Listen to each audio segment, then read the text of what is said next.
Hello, everyone. This week's topic is cognitive dissonance. It's a term that has been around for years, but it's something that we really need to acquaint ourselves with, and it's one of the most important psychological terms that we may learn because every single human being experiences episodes or situations, or just generally in life, of cognitive dissonance. And it could really tear you up inside because scientifically it's been proven that when this psychological phenomenon happens, you actually physically feel uncomfortable. It creates chemicals and reactions in your brain that make you feel very, very uneasy. That's why it's important for us to know what it is and how we use this to justify certain abuse and situations or people, and how it could be our downfall and it stops our healing process if we don't really deal and understand what it means. So if you haven't been to my page, welcome. I'm Hamasa. I look at personal and mental well-being as well as day-to-day issues and personal development and growth. So please do subscribe to my page so that you're up to date with all my content. Now let's look into what it actually means, cognitive dissonance. Now it's two words. Cognitive is in your mind, so it's your thoughts, it's your beliefs, and dissonance means inconsistency. So it's when you have inconsistent belief systems happening at the same time, and you're contradicting yourself, and you feel, and in due time, when that constantly happens, you understand and realize that something isn't feeling right. You feel off because you are thinking and feeling one thing, but at the same time, it's like an oxymoron of thoughts. For example, if you've been eating very healthy and you've been on a good diet, and then you suddenly start eating a big slice of cake. Now, there's nothing wrong with eating a big slice of cake once in a while if you feel like it, or often if you feel like it, because I'm not a believer in diets. But if you're someone who's very, very strict on your healthy eating, and then you eat this cake, it's like you're enjoying it, you love the cake, it's hitting the spot, amazing. But at the same time, you know that all your hard work is going downhill, or that you're going to have to pay for this at the gym, or you're going to feel guilty, it's not very good for you, it's going to, all the sugar cravings are going to come back, so on, so on. So it's having those two thoughts at the same time and doing it. And in real life situations, this happens when we're aimlessly scrolling through social media. It's like you know that you should use your time more productively. You want to be doing things that you watch people do on social media, like live their lives, yet you're here scrolling away, and you're wasting time, and you're being aimless, and you're not being useful.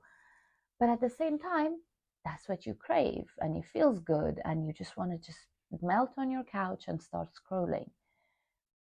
The two belief systems contradict each other. You know what's wrong, but at the same time, it feels so good, so you do it. This is where it becomes a slippery slope and a little bit complicated when it's applied to narcissistic relationships. And the reason it makes you feel uncomfortable is because deep down, you know that something is not right. So you're actually going against your authentic belief system, and you're not being true to yourself. And that never feels comfortable. And it always, something is nagging deep down. Your gut knows. So what do you do to get out of cognitive dissonance? Is either you're going to have to stop making up stories and justifications as to, you know what, but I need the sugar because I haven't had it in so long, so I'm going to eat this piece of cake. Or the facts are wrong. There isn't that much calories in this. And if you think of it calorifically, then a piece of chocolate cake technically equals to, I don't know, some protein and carbs and whatever that may be good for you, but in terms of calories, they may equate. So I'm justifying it. I'm going to overlook the facts. I'm going to dismiss the truth and kind of make myself believe or change my belief system to accept my reality so that I feel comfortable again. Because when things don't make sense in your brain and things don't add up and mesh together, is when you start feeling uncomfortable. So that's why you start trying to justify things, because then they will fit, they will make sense, things will flow. And if things are flowing, you are feeling comfortable. So when you do all of these things to get out of cognitive dissonance, so either you change your belief system, or you dismiss the facts, or you accept it. You know what? I know this is bad for me, but I'm allowed to spoil myself, and it feels so good. And for the fact that it feels good for me, I'm gonna take that over knowing that it'll ruin my diet for a day. I can get it back. I've accepted it. I'm just gonna eat junk food today, eat loads of cake, and deal with it tomorrow. The guilt goes. You've accepted it. This is all well and good in situations because you need to make sense of things and it needs to consistently flow. But where it becomes, again, like I said, slippery or lines get blurred is when you're in an abusive relationship and your partner's shouting and screaming at you in public, disrespecting you, gaslighting you, shifting blame on you when they're the one who've done you wrong, and then you start justifying it. So note how when it comes to eating a chocolate cake or some McDonald's or sleeping in, missing the gym, you can justify it and it's okay. You can let yourself off. But if you start doing that with someone who's abusive towards you, then you're going down a very dark road because this is the beginning of an abusive narcissistic relationship, trauma bonding, all sorts of things. Because then you're justifying the disrespect and shouting, screaming in public due to their father being abusive. And therefore, it makes them behave this way. So it comes from somewhere. It's justifiable. They do it because of da da da da. And that's why I need to understand. So note again where the danger here is that you start taking blame for someone else's disrespect and abuse. You start thinking that this is because you've triggered them, because you did something that you shouldn't have done and it upset them, because they dealt with abuse before in the past. It gives them a right to be abusive towards you, and you are aware of that, so you should know better. You start downplaying your upset, your hurt to accommodate this abuser because cognitive dissonance kicks in. You know this behavior is wrong, but you're trying to find the justification. And that's why it's the danger of this is that you go into like your imagination and la la land. You start changing your belief systems. You're being inauthentic to yourself. You understand that this behavior is wrong. You know that it's abusive. In the back of your head, something doesn't sit right, but you start making excuses for them. So instead of saying that my mother is dismissive, she doesn't validate my pain, she doesn't accept my trauma, she doesn't communicate with me, you're just like, oh, you know how moms are, they're so difficult. They just, they're set in their ways, they're old school. You start giving these justification and in due course believing them and accepting the abuse. And where you can't change people, you may not be always able to disengage, distance yourself, walk away, is knowing that this is happening is changing the narrative, changing what you're saying to yourself about it.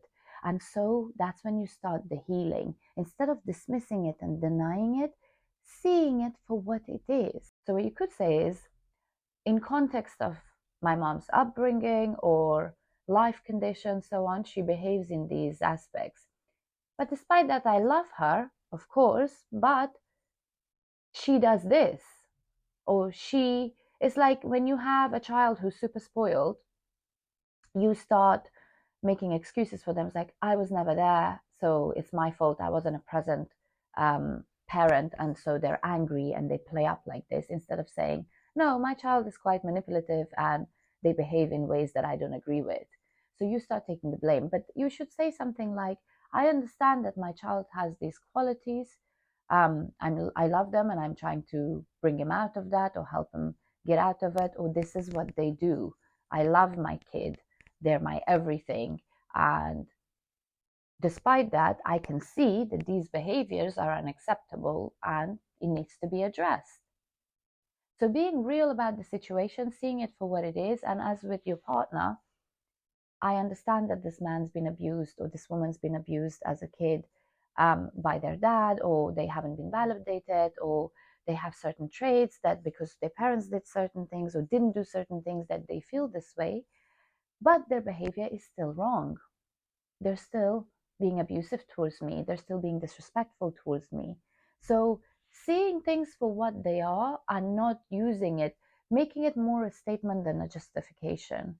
So stop trying to justify people's actions and behaviors when they're wrong towards you or disrespectful towards you because of something that you've made up in your head, or you're trying to go against your own set of beliefs, or you're using their past or their story as a justification for them to then abuse you and treat you the same way that they've been treated. That's not okay. Don't use it as a justification. Look at it as a statement. Yeah, this man has been abused. Yeah, this woman has been neglected in their past, and it's very unfortunate. But they're neglecting me now, and I'm not going to be okay with that, and I need to make them aware.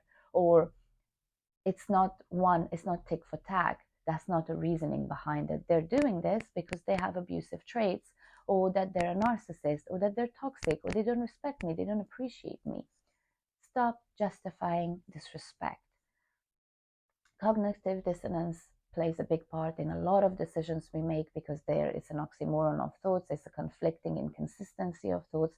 And as humans, we all practice that, or it all comes to us naturally because we always have conflicting thoughts. We always try and look at things from a balanced perspective, pros and cons, this and that. Like there's always a balance, there's always a yin to a yang. So understanding, knowing that, but also not using it as justifications, but seeing it for what it is and accepting it. I'm going to eat this cake because it feels damn good me eating this cake, and I'm going to enjoy it. And then I'm going to deal with the consequences later. I'm not going to guilt trip myself on it. It just makes you feel more comfortable. It makes you feel more authentic to yourself because it's a decision you've made and you're owning it and you're sticking with it, and it's authentic to you. I hope you guys found this helpful. Terms like narcissism and gaslighting and cognitive dissonance and things have been around for many, many years in psychological circles and terms and so on. But with social media and people having access to so much information and people being more aware of their mental states and health and well-being, these terms keep popping up now, and sometimes they're misused, sometimes they're misunderstood. So I just wanted to address something that I've come across a lot, I've discussed with my friends, and I feel like it'll do you guys a world of benefit knowing and understanding this term. So I really hope that you did find it helpful. If you have, please do subscribe to my page, share it with someone who may use it and need it, like and comment on this video, and I'll see you guys here again very soon. Thank you so much for watching. Mwah.